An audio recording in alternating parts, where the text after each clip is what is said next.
प्रदेश की भजनलाल सरकार ने आज अपना पूरा पहला बजट सदन में पेश किया और इस बजट में गरीब, किसान, मजदूर, युवा हर वर्ग का ध्यान रखा गया। हमारे साथ इस पूरे बजट पर बातचीत के लिए ऊर्जा मंत्री हीरालाल नागर जी हैं।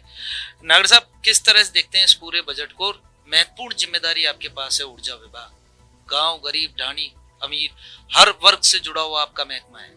किस तरह इस बजट में हर वर्ग को ध्यान में रखते हुए आगे का विजन बनाया है, क्योंकि बदलाव पर वोट देकर आपको सत्ता सौंपी थी प्रदेश की जनता? देखिए, इस बजट में आपने देखा माननीय मुख्यमंत्री जी ने हर वर्ग का ध्यान रखा है, और चाहे वो पेयजल हो, विद्युत आपूर्ति हो, चाहे वो सिंचाई हो, रोड इंफ्रास्ट्रक्चर का क्षेत्र हो, कृषि का क्षेत्र हो, चाहे चिकित्सा का क्षेत्र हो, हर जरूरतमंद की उन्होंने ध्यान दे करके इसमें व्यवस्था करी है। और ये बजट एक शानदार बजट आया है जिस पर सभी लोग स्तब्ध हैं कि शायद क्या कोई ऐसे प्रथम बार के मुख्यमंत्री इस तरह का बजट दे सकते हैं क्या। लेकिन भजनलाल जी के विजन है, उन्होंने जमीन से जुड़े हुए हैं, उन्होंने एक सोच के साथ इस बजट को बनाया है। और निश्चित रूप से मेरा जो ऊर्जा विभाग का महकमा है, कई बार इस पर माननीय मुख्यमंत्री जी मेरे से व्यक्तिगत भी चिंता व्यक्त कर चुके हैं कि इसकी चिंता उनको सबसे ज्यादा है, क्योंकि इसकी कुप्रबंधन की वजह से पिछली कांग्रेस सरकार ने इस महकमे को सबसे ज्यादा नुकसान पहुंचाया है। भ्रष्टाचार की इतना इसमें किया है पिछली कांग्रेस सरकार ने कि इस महकमे पर जहां हमने पिछली हमारी सरकार के समय 62,000 करोड़ का कर्जा उदय योजना के तहत लेकर के इसको कर्ज मुक्त किया था, हमने वापस जब इसको संभाला है तो अभी 90,000 करोड़ का कर्ज इस पे हो गया। ये कांग्रेस के कुप्रबंधन की वजह से हुआ है। इनके समय जितनी लाइटें कटती थी, बेतहाशा स्थितियां खराब थी। हमने ये विभाग संभालने के बाद माननीय मुख्यमंत्री जी ने चिंता करी और उन्होंने जो कोयले की सबसे बड़ी समस्या इस बाग पर थी, उस कोयले की समस्या का समाधान किया। उन्होंने छत्तीसगढ़ के मुख्यमंत्री हों, चाहे कोयला मंत्री हों, चाहे केंद्र के ऊर्जा मंत्री हो, सब जगह जाकर के बात करी और हमें आज पर्याप्त कोयला मिल रहा है, जिसकी वजह से हम उत्पादन बढ़ा पाए हैं। वरना कांग्रेस के समय उनके कार्यकाल में हमारे संयंत्र 40, 50 और 55% की क्षमता पर चल रहे थे। आज हमने उसको 74% उत्पादकता पर लेकर के आए हैं। ये हमारी सरकार की डबल इंजन की सरकार का वजह से संभव हो पाया है। और यही नहीं, माननीय मुख्यमंत्री जी चाहते हैं कि मैं आने वाले समय में किसानों के लिए हम पर्याप्त बिजली का प्रबंधन करें, हम उनको दिन में बिजली दे पाएं, ऐसी व्यवस्था करना है। उन्होंने निर्देश दिए। हमारी सरकार ने इस छोटे से कार्यकाल में ही करीबन 4,000 मेगावाट के कुसुम योजना के तहत कार्यादेश दे दिए, जो जल्दी धरातल पर उतरेंगे। और 4,000 मेगावाट के टेंडर प्रक्रिया में है, जो भी जल्दी उतरेंगे। और इसमें 10,000 मेगावाट तक के हम कुसुम योजना में संयंत्र लगा किसानों को दिन में बिजली देने का काम करेंगे। तो ये 2 साल के अंदर अंदर हम किसानों को दिन में बिजली 2 फीडर में देना, 2 ब्लॉक में देना शुरू कर देंगे, जिससे किसान को राहत मिलेगी। और यही नहीं, 2,60,000 किसानों को भी 2,60,000 ऐसे डोमेस्टिक हमारे उपभोक्ताओं को भी जिनके घरों पर लाइट नहीं है, दूर दराज के ढाणियों में रहते हैं, उनको भी लाइट पहुंचाने का काम हमारी सरकार करेगी, जो बजट में हमने घोषणा करी है। और इसमें हम 32,000 मेगावाट का उत्पादन, जो हमारा 2031 और 32 तक का टारगेट लेकर के हम चल रहे हैं, वहां तक हम 32,000 मेगावाट का उत्पादन करेंगे, जिसमें 2,25,000 करोड़ के इन्वेस्टमेंट आएगा इस विभाग के माध्यम से, जिससे यहाँ रोजगार भी बढ़ेगा, इन्वेस्टमेंट भी आएगा और यहाँ बिजली का उत्पादन भी होगा। तो ये सब योजनाएं हमारी सरकार लेकर के चल रही है। हमारी सरकार ने यहाँ पर 50,000 मेगावाट के और भी थर्मल पावर प्लांट आने हैं, जिसकी संभावना है। उनके लिए हमने जमीन में रियायत दे करके, जमीन आवंटन करके और सोलर पार्क बना करके और उनकी प्रक्रिया चालू कर दी है, जिससे एक बड़ा इन्वेस्टमेंट राजस्थान में आने वाला है। और यहाँ इसको मैन्युफैक्चरिंग हब भी बनाएंगे। राजस्थान एक बड़ा मैन्युफैक्चरिंग हब बने सोलर का, उसके लिए भी निरंतर प्रयासरत हैं, ताकि यहाँ उत्पादन होगा तो यहाँ के उत्पादन से ही जो सोलर लगेंगे, जो इक्विपमेंट लगेंगे, एल्यूमिनियम के जो इनके इक्विपमेंट है वो लगेंगे, तो यहाँ के लोगों को रोजगार मिलेगा। ये बड़ी संभावनाएं ऊर्जा के क्षेत्र में राजस्थान में है। इस पर हमारा प्रयास रहेगा कि आने वाले समय में राजस्थान ऊर्जा उत्पादन का देश का सिरमौर बने। अब हम बिजली खरीदने वाले नहीं, बिजली बेचने वाले प्रदेश बने। इस सोच के साथ राजस्थान में भजनलाल जी की सरकार काम करेगी। निश्चित रूप से सोलर एक बड़ी व्यवस्था है, जो यहाँ से आत्मनिर्भर बिजली के क्षेत्र में राजस्थान बन सकता है? क्योंकि जब भी राजस्थान बिजली कटौती होती थी तो कोयले की बात कही जाती थी, छीजत की बात कही जाती थी, लेकिन बिजली चोरी आज भी धरातल पर है। जिस तरह देखेंगे पूरे प्रदेश में बड़ा इस महकमे में घाटे का कारण बिजली की चोरी है, उसको रोकने के लिए किस तरह के प्रयास किए जाएंगे? दूसरी तरफ घाटे में चल रही इन बिजली कंपनियों को प्रॉफिट में लाने के लिए किस तरह का विजन? देखिए, आज भी हमने बजट में घोषणा हुई है, हम 25 लाख मीटर लगा रहे हैं, जिससे स्मार्ट मीटर लगेंगे। स्मार्ट मीटर लगाने से एक बिजली का मैनेजमेंट हो जाएगा और उनके लगने से एक हमें भी पता रहेगा कि कहाँ चीजें हो रही है, कहाँ पर ध्यान देना चाहिए, कहाँ चोरी ज्यादा हो रही है, उसको ठीक करना चाहिए। स्मार्ट मीटर से सारी मीटरिंग होगी, उसमें कितनी लाइट हम दे पा रहे हैं वो भी हमारे पास रिकॉर्ड आएगा और कितनी लाइट कहाँ कहाँ चोरी हो रही है उसका सारा रिकॉर्ड होगा। तो उसमें मैनेजमेंट भी हम कर सकते हैं।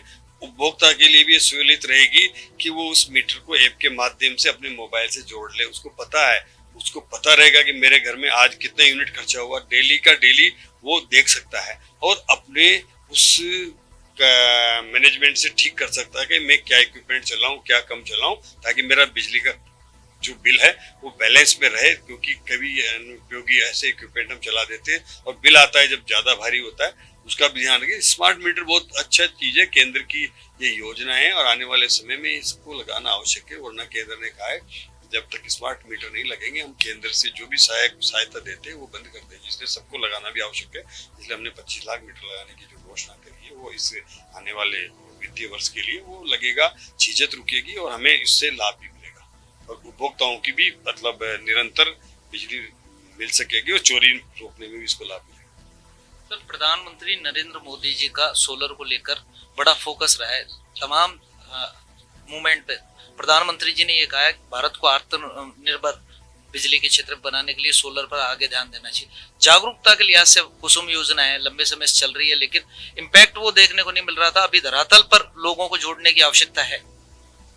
देखिए, कांग्रेस ने कोई भी काम मन से करने की सोची नहीं। उन्होंने तो क्षणिक क्या होना चाहिए वो लाभ की योजनाएं सोची कि किसमें लाभ मिल रहा है, कौन से टेंडर से क्या फायदा मिल रहा है वो कर लो और समय वो बर्बाद करते गए। इसने प्रदेश का विकास और प्रदेश के भले की और उपभोक्ता की, किसान की और उद्योगपति की नहीं सोचा है, जिससे ये समस्या आई है। माननीय मोदी जी का विचार है, उनका एक सोच है। घर घर उन्होंने पीएम सूर्य घर योजना दी है, कुसुम योजना उनकी चलाई हुई है। इन सब से जब हम चला रहे हैं वहाँ केंद्र से सब्सिडी मिल रही है ना इन पे, तो वो सब योजनाएं जब धरातल पर उतरेगी तो हमारा उत्पादन भी बढ़ेगा, हमारा को ग्रीन एनर्जी मिलेगी, जो एनर्जी से जिससे आज हमें थर्मल से चला करके हजारों लाखों करोड़ों पेड़ लगाने से जो हमें पर्यावरण को लाभ मिलता है वो एक थर्मल उसको नष्ट कर देता है। तो वो एक हम थर्मल पे आएंगे, रिन्यूएबल एनर्जी पे आएंगे, अक्षय ऊर्जा पर जाएंगे ना, तो उसका एक लाभ मिलेगा। एक उसको हमें करना ही पड़ेगा। 2070 तक पूरे देश ने तय किया है कि हम वहां तक जीरो करेंगे हमारा जो ये कार्बन उत्सर्जन है। तो जब भी कर सकते हैं जब अभी से हम सोलर पर जाएं, डाइवर्जेशन जाएं, ग्रीन एनर्जी पर जाएंगे ना, तभी संभव है। और इसमें हमने घोषणा करी कि 3000 मेगावाट का हम पीएसपी पंप स्टोरेज के माध्यम से भी हम टेंडर करके और वो भी लाएंगे, ताकि पंप स्टोरेज भी एक बहुत बड़ी एक हमारी पीक टाइम की डिमांड जब आती है ना, उस समय हमारे पास सोलर भी नहीं चल रहा होता है रात के समय, और जब थर्मल पूरा चल रहा होता है उसके बाद भी डिमांड ज्यादा बढ़ जाती है। तो स्टोरेज के माध्यम से हम वो लाइट ले सकते हैं। जो पंप स्टोरेज के 3000 मेगावाट के टेंडर करके उसकी भी हम एक पॉलिसी बना रहे हैं पंप स्टोरेज की, ताकि वो भी क्रियान्वित करके उसको भी हम उपयोग कर सकें। सर, विधानसभा चुनाव में जब हम जनता के बीच गए थे तो जब जनता से मिले तो इस विभाग को लेकर भ्रष्टाचार की बड़ी शिकायतें थी। गांव का गरीब किसान मजदूर सब इस महकमे से परेशान था और आपने भी अभी कहा कि भ्रष्टाचार पर लगाम लगाना हमारा उद्देश्य है, ध्येय है, लक्ष्य है। किस तरह का रोड मैप है आने वाले समय में अपने विभाग की जो इमेज जनता के बीच है उसको कैसे चेंज करें? देखिए, हम भ्रष्टाचार मुक्त प्रदेश में प्रयास कर रहे हैं कि कैसे इस पे लगाम लगे, कैसे इसको कम से कम किया जाए और ठीक किया जाए, इस पर चल रहे हैं हम। हमने हमारे विभाग में भी जो भी हमारे वर्क्स होते हैं, जो उनकी मॉनिटरिंग के लिए भी ऐप बना करके कैसे उसको व्यवस्थित करें, डे टू डे के ऐप के माध्यम से उस पर प्रोग्रेस डले, कितना काम हो रहा है, क्या हो रहा है, ताकि उसकी मॉनिटरिंग यहीं बैठ के कर सके और उसकी क्वालिटी से भी हम वो हो सके, ताकि वो कम से कम भ्रष्टाचार ना हो और वो अच्छा गुणवत्ता के साथ काम हो, इसके लिए निर्देश दिए हैं। तो वो हम इस पर काम शुरू कर दिया है हमने। जितनी भी योजनाएं आएंगी, मैंने कल भी मीटिंग लेकर के निर्देश दिए हैं कि अब काम ऐसा नहीं होगा कि कोई भी भ्रष्टाचार होगा तो किसी अधिकारी को नहीं बख्शा जाएगा, किसी कर्मचारी हो, अधिकारी हो या कोई भी हो, लेकिन काम गुणवत्ता के साथ हो। भ्रष्टाचार के वो जहाँ भी आएगी वहाँ उनके खिलाफ कार्रवाई की जाएगी और बिल्कुल भी बख्शा नहीं जाएगा। जीरो टॉलरेंस सरकार है, मुख्यमंत्री जी का यही एक अभियान है कि हम जीरो टॉलरेंस पे चलेंगे, किसी तरह की कोई भ्रष्टाचार की बर्दाश्त नहीं करेंगे। अंतिम सवाल सर, एक आपके ही विभाग के कर्मचारी हमसे लगातार मिलते रहे हैं, पिछली सरकार में बड़ा उन्होंने आंदोलन किया था, एक मांग है इंटरकॉम डिस्कॉम में तबादलों की, उसको लेकर किस तरह का विजन है, किस तरह की मानसिकता है? देखिए, ये पॉलिसी मैटर है और जहाँ जहाँ इंटर डिस्कॉम में अलग अलग इनके जो कैडर बने हुए हैं, अलग अलग सीनियरिटी बनी हुई है, उन सबको एक जगह लाके सारी सीनियरिटी को तीनों को एक करके और मिक्स करना एक चुनौती है। लेकिन उसकी संभावनाएं तलाश रहे हैं कि उसमें क्या हो सकता है, क्या मतलब उसको कैसे कर सकते हैं, वरना तो अगर उसको बिना सोचे समझे कर दिया तो कई कर्मचारी जो उसकी सीनियरिटी कहाँ थी वो कहाँ चला जाए, इसकी संभावनाएं हैं। इसलिए उस पर परीक्षण करने के लिए कहा है। परीक्षण के बाद जो भी रिपोर्ट आएगी उसके अनुसार कार्रवाई प्रस्तावित की जाएगी। तो ये थे हमारे साथ ऊर्जा मंत्री हीरालाल नागर। उन्होंने बताया कि इस बजट के साथ साथ राजस्थान में मुख्यमंत्री भजनलाल शर्मा और प्रधानमंत्री नरेंद्र मोदी के नेतृत्व में डबल इंजन की सरकार लगातार राजस्थान के विकास में काम करेगी और हर क्षेत्र में, चाहे ऊर्जा विभाग की बात की जाए तो गरीब मजदूर किसान वर्ग का ध्यान रखकर भ्रष्टाचार मुक्त इस विभाग को बनाया जाएगा। साथ ही मंत्री जी ने यह भी विश्वास दिलाया कि आने वाले 2 साल में निर्बाध किसानों को जो बिजली आपूर्ति है वो शुरू कर दी जाएगी। निश्चित रूप से बदलाव नजर आने लगेंगे। लोकेश नागर, इंडिया वॉइस, जयपुर।